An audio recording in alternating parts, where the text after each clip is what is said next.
Bonjour chers téléspectateurs, bienvenue à ce nouveau numéro de magazine Expertise des Étudiants, votre émission, notre émission, votre émission à tous. Déjà là, nous vous souhaitons une très bonne détente depuis chez vous, à la maison, partout où vous nous suivez sur les antennes de Winner One Télévision. Voilà, nous avons l'honneur de vous présenter un jeune quinois qui émerge bien dans son domaine, parce que nous allons aujourd'hui parler d'un domaine un peu plus précis. Nous allons parler de la mode où nous sommes déjà ici.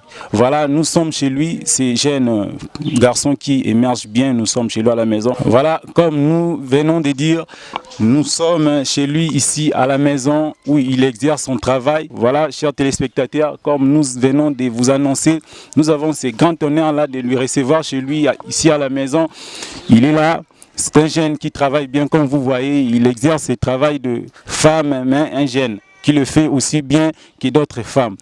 Nous allons lui faire une petite présentation. Il va devoir se présenter lui-même en personne pour plus de détails. Voilà, bonjour Monsieur Miller.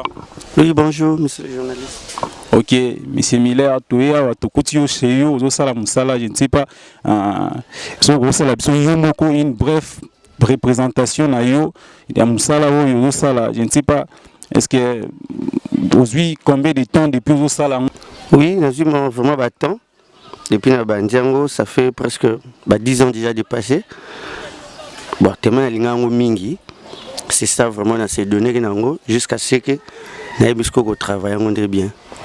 Ok, Monsieur Miller, comment tu fais pour maintenir la relation avec yo mobile mais dans domaine à Bassi et comment tu fais déjà pour cadrer la relation dans Bassi? Est-ce que tu as des difficultés dans le domaine ou bien au salon facilement? Oui, il y a des difficultés. Boulogne, surtout des sexes opposés, ça a un peu facilité pour vous la normale vraiment en contact, mais comme si ils avaient un moment, ce que l'on déjà sur ligne, on s'est donné, on a amélioré un moment, on a le moi pour qu'il se collaborer bien jusqu'à ce que aussi ça aille. Na zongi sco position comme un homme pour que tous en contradictoire. C'est ça. Ok, na habité Monsieur Miller, je ne sais pas projet d'avenir, est-ce que tu comptes aussi un jour préparer bateau pour remplacer un ciment, puisque déjà je ne sais pas par rapport à Moussala aux Sala, c'est vraiment un travail noble. Aux Sala Moussala na mitu à maman, aux réparateurs en quelque sorte à mitu à maman. Je ne sais pas par projet d'avenir, on a eu puis na formation sous Sozokana peut-être qu'on former bateau. Est-ce que bah idée on a pas les. Oui, nous sommes vraiment de temps en temps pour que nous formions, faut nous former pour que le marché bien comme un salaire beaucoup, nous pensons vraiment un jour mais manque de un peu de difficultés. Le plan Moussala, il est fait tellement bien au point que moment va décider.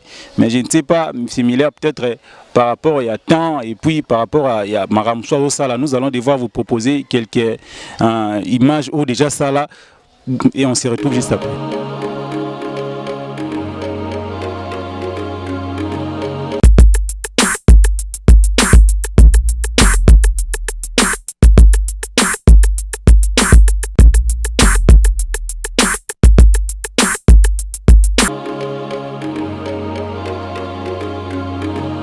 Bon retour, mesdames et mesdemoiselles et messieurs. Comme nous annonçons toujours, nous sommes en plein séance avec M. Miller. Ça dit il est fait bien. Il y a longtemps, on a invité Miller pour un peu plus de précision sur Moussala. M. Miller, on a invité comment déjà aux Sala Moussala na mitwa bande qu'on a biso Bassi. Est-ce que ils ont même bateau ou bien ils auront des relations au travers Moussala au Sala, au Sali Moussala malam Moussou à Bengilo sous Moussou? Non, ça vraiment belé. À travers on a travaillé déjà exemplaire wana. Des gens me souper bailler la rangaï.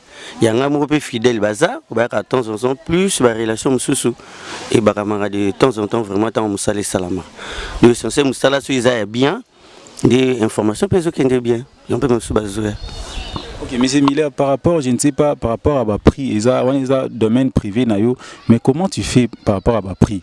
Est-ce que les prix est varié selon le modèle ou bien ils ont déjà une restriction assurée à prix ou ça et par rapport à prix il y a un donc prix ou kitaraté ou mataraté? Non, pas à prix est varié, ça dépend du modèle. Parce que tu as l'as, tu as la closure, tu as la coupe, tu as la chignon, tu as la blé.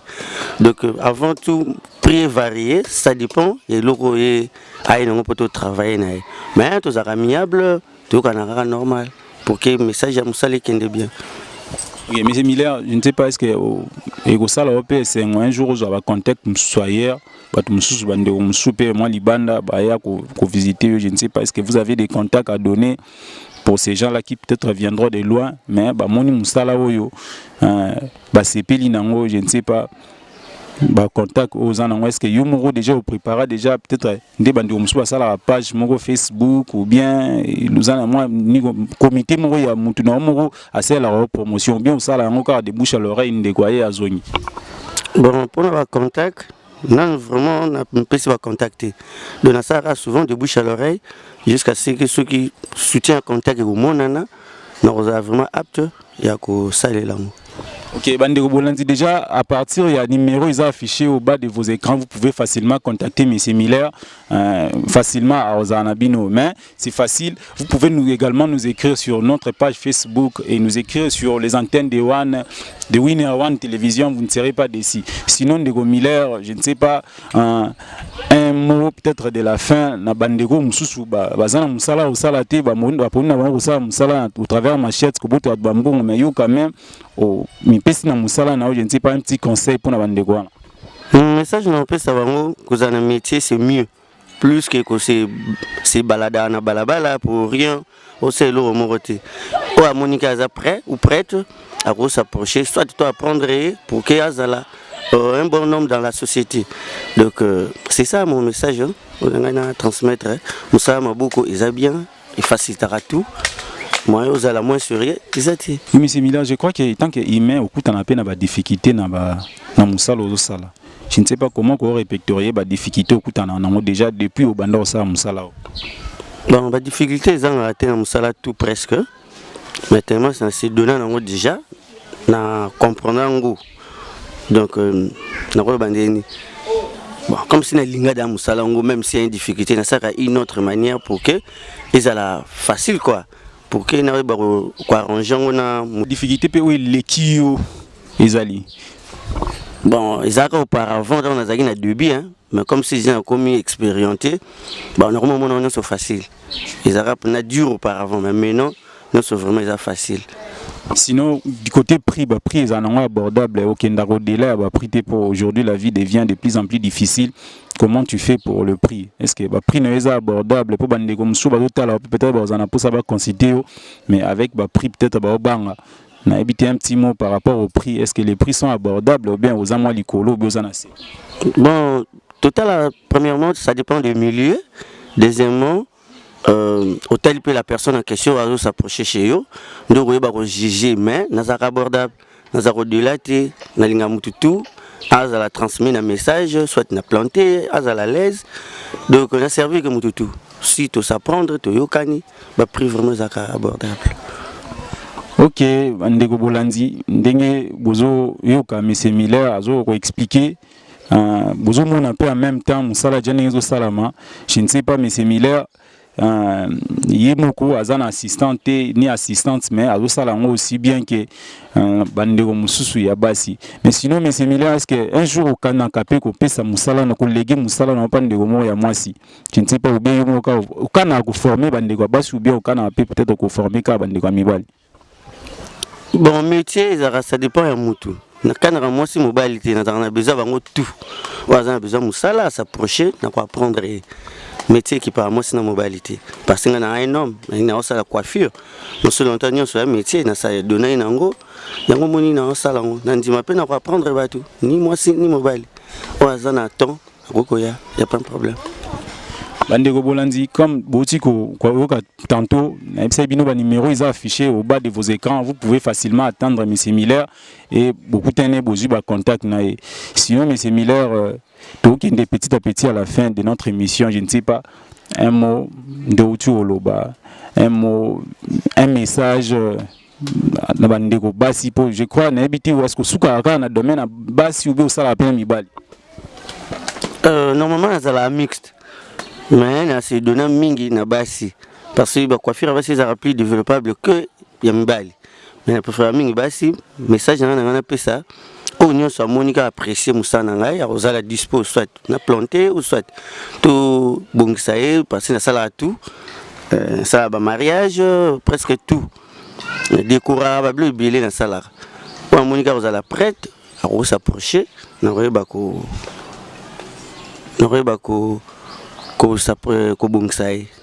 Est-ce que Isaka trop souvent musala ya basi bu kindara ils associé na pédicure manicure je ne sais pas au souka na domaine en basuki bu kinda pe na ba pédicure ba manicure na pédicure manicure soin de visage traitement chevelure ba bain d'huile bleu belé presque na sala ba coiffure cérémonie ba coupe presque belé tout donne tout à part que dirais-je à part ma ramsou soit va vernis ou non mais le manicure pédicure soin de visage traitement chevelure tout na sala. OK, Ndeko Miller, comment tu fais pour nous planter? Est-ce que au salaire na maboko ou bien aux ana ba matériel monsieur utiliser ou bien est-ce qu'ici au salaire na maboko parce que aux ana matériel té? Bon normalement à salaire na maboko à ce moment pour na zone de matériel plutôt na travail na maboko na side tresse na sisi na poser là sous closure na sisi na coiffer soit dans sa coiffure na ciment ou non planter simple. Bon, et là, ça m'a pas de difficulté parce que nous avons un partenaire, soutien noté, mais en cas de moutons, on a besoin soit de soutenir un gars, nous avons un partenaire, nous avons là, tout est bandé, tout est ça le programme pour notre matériel, c'est ça. Mais momentanément, travailler à ma beaucoup là. OK, ba modèle nion c'est un rare ma beaucoup bien modèle au qui monta ici ko ça là au salé parce que tu n'as pas de matériel. Est-ce que ça modèle exigera kaka matériel ou bien modèle n'est sans ou avec matériel? Mais ça, mon modèle exigera peu matériel. Petit modèle ni. Dès que comme ça la brochure, et c'est qu'il faut en faire à lisseur, faut en séchoir, faut en brosse à la brochure. Comme ça encore soit bleu et moi lâcher et c'est qu'il bilis pour nous ligne à lâcher wana, c'est qu'il faut lisser, faut un casque pour que comme ça même bigoudi.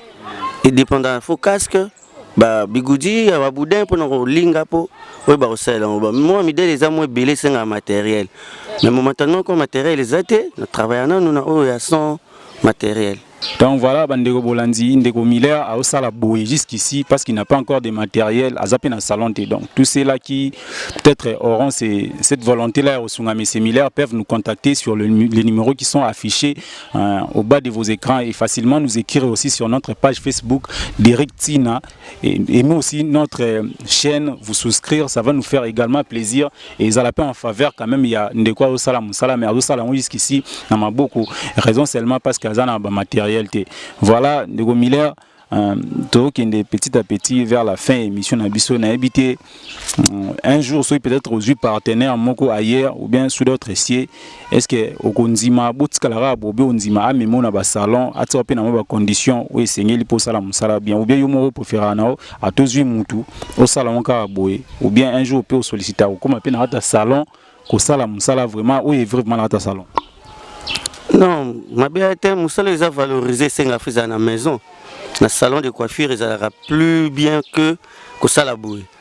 En cas d'un partenaire ailleurs, non, boyaté à toute condition à Rondima, tu vas s'apprendre, bongo, tu vas au travail. Na sondango vraiment, de temps en temps, c'est un partenaire pour que soutenir un travail vraiment dans le salon. Merci chers téléspectateurs, nous sommes pratiquement arrivés à la fin de notre émission. Nous ne pouvons pas finir cette émission sans pour autant remercier tous ceux qui nous ont tenu compagnie. Du côté technique, au filmage, nous avons notre frère Merci Lenga et à la réalisation plutôt nous avons Didier Mbongo, notre ami collègues d'ailleurs d'enfance. Voilà, notre émission va pratiquement à la fin. Je tiens de prime abord à remercier mon papa, apôtre Josué Mugalou, pour tout soutien. Et je remercie également notre pasteur Fiston Lungemba pour le soutien. En tout cas, papa, merci beaucoup pour le soutien. Nous remercions ici tous les amis ici sur place qui nous ont tenu compagnie. Je tiens aussi à remercier mon grand frère Mouzé Kaniki, Isaac Kaniki, Vieux Lungemba, toute la famille Lungemba, Guylaine Kikata depuis Brésil et tous les amis ici présents. Je vois Ketia Mokei et tous les autres amis ici présents. Voilà, merci vraiment, merci de cœur. Et vous pouvez également nous écrire sur notre page Facebook. Abonnez-vous, souscrivez, vous ne serez pas déçus. Les exclusivités des émissions continuent sur la chaîne. Voilà, merci beaucoup. Ciao.